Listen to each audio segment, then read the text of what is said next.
Hi everybody, welcome back to my channel. मेरा नाम है अनुज और आज मैं आपसे बात करूंगा एक सिंपल सी चीज़ के बारे में। अगर आप फैट लॉस कर रहे हैं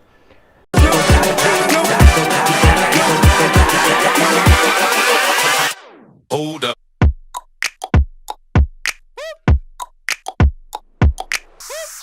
तो एक बहुत छोटी सी चीज़ है जो मैं आप सभी को बताना चाहता हूँ कि ये इतना सिंपल सा काम है और लोग इसको कितना नज़रअंदाज करते हैं और इसको कितना छोटा समझते हैं। और बहुत सारे लोगों का तो माइंड में ये रहता है कि जितनी फैंसी चीज़ें कर लें अपने फ़ैट लॉस के दौरान या अपना जो भी गोल है, मेनली मैं फ़ैट लॉस के बारे में बात कर रहा हूँ। तो जब भी वो फ़ैट लॉस कर रहे हैं तो वो क्या ऐसी चीज़ें कर लें, कितनी फैंसी चीज़ें कर लें जो अचानक से उनका एक साइकोलॉजिकल इफ़ेक्ट आता है अपने ब्रेन पे कि यार मैं बहुत फैंसी काम कर रहा हूँ तो मुझे रिजल्ट्स जो मिलेंगे बहुत ही फास्ट होंगे, हार्ड एंड फास्ट रिजल्ट्स होंगे एंड मेरी बॉडी को समझ में आएगा कि मैं क्या कर रहा हूँ। ठीक है, आपकी बॉडी को कोई घंटा फ़र्क नहीं पड़ता कि आप HIIT कर रहे हैं या फिर आप सिंपल वॉकिंग कर रहे हैं या फिर अपनी डाइट में अगर आप प्रॉन खा रहे हैं प्रोटीन सोर्स में या चिकन खा रहे हैं, कोई फ़र्क नहीं पड़ता बॉडी को। आप वाइट राइस खा रहे हैं या ब्राउन राइस खा रहे हैं, everything at the end body उसको जाएगी आपके, जब भी वो जीभ के नीचे जाएगा कंठ में, आपकी बॉडी उसको कार्ब्स में ट्रांसफॉर्म करना स्टार्ट कर देगी। ठीक है, तो इससे कोई फ़र्क नहीं पड़ता कि आप कितनी फैंसी चीज़ें खा रहे हैं। It all about your class, it's all about your mental satisfaction कि आप क्या करना चाहते हैं। बट मैं लोगों से बोलता हूँ कि यार आप चीज़ों को जितना सिंपल रखोगे आपको लॉन्ग टर्म में आपको उतनी ही आसान किसी भी गोल को अचीव करना आपको होगा। आप बहुत आसानी से कोई भी गोल अचीव कर लोगे। अगर आपको मतलब कोई भी काम है आपका, उसको अगर लॉन्ग टर्म आपको करना है तो आपको बहुत ज़्यादा सिंप्लिसिटी रखना पड़ेगा। तो उसी एक सिंप्लिसिटी में है फ़ैट लॉस के दौरान बहुत सारे लोग HIIT करते हैं, हाई इंटरवल ट्रेनिंग। तो मेरा क्या कहना है कि अगर आप कर रहे हो HIIT, ठीक है, it's not a problem for me, but अगर मैं लॉन्ग टर्म में देखूं, वेट ट्रेनिंग के बाद HIIT करना और कैलोरिक डेफिसिट में रहना, first of all this is not something आपकी बॉडी इसको बहुत दिन तक फॉलो कर पाएगी। आप मोटिवेशन लूज़ करोगे।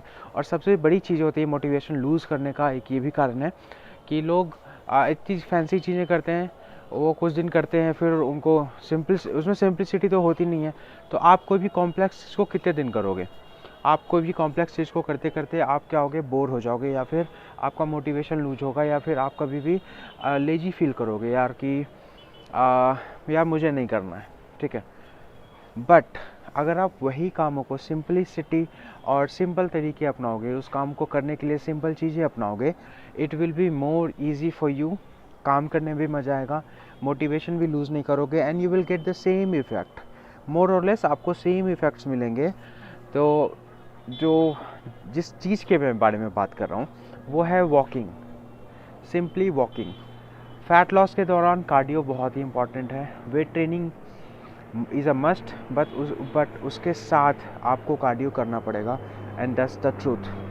बहुत सारे लोगों का जो फिज़िक होता है या फिर जेनेटिक्स होता है, तो बहुत सारे लोग क्या बहुत अगर मोटे हैं, ठीक है, बहुत ज़्यादा फैट परसेंटेज है, तो इनिशियल टाइम में उनको कार्डियो करने की ज़रूरत नहीं होती है। बट जैसे जैसे आपका बॉडी फैट परसेंटेज कम होता जाएगा, आपको कार्डियो करना एसेंशियल हो जाता है अपने वर्कआउट में। तो अब कार्डियो के लिए लोग या तो दौड़ना स्टार्ट कर देते हैं या फिर HIIT करना स्टार्ट कर देते हैं। एक बंदा जिसने कभी वर्कआउट नहीं किया जिम में या फिर कर भी रहा है और उसकी कभी ट्रेनिंग में दौड़ना नहीं था, उसके ट्रेनिंग में कभी HIIT नहीं था, वो एथलेटिक, उसके एट्रीब्यूट्स बहुत ही लो हैं, उसको आप दौड़ने बोलोगे तो it is not possible. First of all बहुत लगता है 100 में से 90 बंदों के लिए तो ये पॉसिबल नहीं होगा कि वो रोज़ दौड़ने जाएं। बहुत के साथ फिज़िकल और मेडिकल कंडीशंस भी होती हैं। बट वॉकिंग एक ऐसी सिंपल सी चीज़ है जिसको आप रेगुलर कर सकते हो, 20-30 मिनट्स सुबह उठ के या किसी भी टाइम, जिस टाइम आप फ्री हैं, खाना खा के या खाना खाने के बाद, इट डज़न्ट डिपेंड, आपको खाना खाने के बाद एटलीस्ट 30 मिनट्स 1 आवर का ब्रेक लेना चाहिए। आप इसको ईज़िली डेली कर सकते हो एंड ट्रस्ट मी, ये आपको इतने मस्त रिजल्ट्स देगा ना। गारंटी है इस चीज़ की कि अगर आप सिर्फ वॉकिंग कर रहे हो और साथ में वेट ट्रेनिंग कर रहे हो and you are in a caloric deficit, अगर आप वेट लूज़ करना चाहते हो, this will be so much simple for you, all of you guys. यही सारी छोटी छोटी सिंपल चीज़ें लोग अपनाते नहीं हैं। और क्यों, अगर जो मार्केटिंग भी करते हैं वो उनका भी यही होता है कि कितनी फैंसी चीज़ें वो जब तक लोगों को दिखाएंगे नहीं तब तक आप भी ख़रीदने नहीं जाओगे उनको, क्योंकि आपको भी पता है कि यार वॉकिंग में तो मुझे भी पता है कि सड़क पे चलना है, या मेरे पास ट्रेडमिल है, जिम में ट्रेडमिल है तो उस पे चलना है। तो वो लगता है क्या यार मैं इसको क्यों पैसे दूँ, या फिर इतना मुझे कुछ नया बताऊँ जो मुझे नहीं पता। और लगता है कुछ नया जानने के बाद लोगों को लगता है कि यार अब तो मेरा काम बन जाएगा। फिर 2 दिन 5 दिन 10 दिन मोटिवेशन रहता है कि अब तो मुझे नई चीज़ सीखने को मिली, ये तो मुझे पता ही नहीं था, तो अब मैं ये काम करूँगा तो अब मेरा ये जो गोल है, जो फैट लॉस का गोल है या फिर कोई भी गोल है, तो वो अब ईजी हो जाएगा। तो ऐसा आपको ये बकवास चीज़ें हैं, जितनी सिंपल चीज़ें एडॉप्ट करोगे, जितनी सिंपल काम करोगे और जितनी अपने गोल्स के टूवर्ड्स आप जैसा लाइफस्टाइल फॉलो करोगे, सिंपल लाइफस्टाइल, आपके गोल पर पहुंचने तक आपको चीज़ें सिंपल लगने लगेंगी and it will be more enjoyable. चीज़ों को लेस इंजॉयबल बनाकर अगर आप गोल को अपने गोल को अचीव करते हो, first of all it will be very demotivating for you. और दूसरी बात कि जब तक किसी चीज़ को एंजॉय ना करो उसको करने का कोई मतलब नहीं है। और मैंने बहुत टाइम के बाद ये चीज़ सीखी है, मैं आपके साथ शेयर कर रहा हूँ। अगर आपको ऐसी वीडियोस चाहिए तो लाइक करना, मेरे चैनल को सब्सक्राइब करना and stay connected with me. मिलता हूँ आपसे नेक्स्ट वीडियो में। बाय।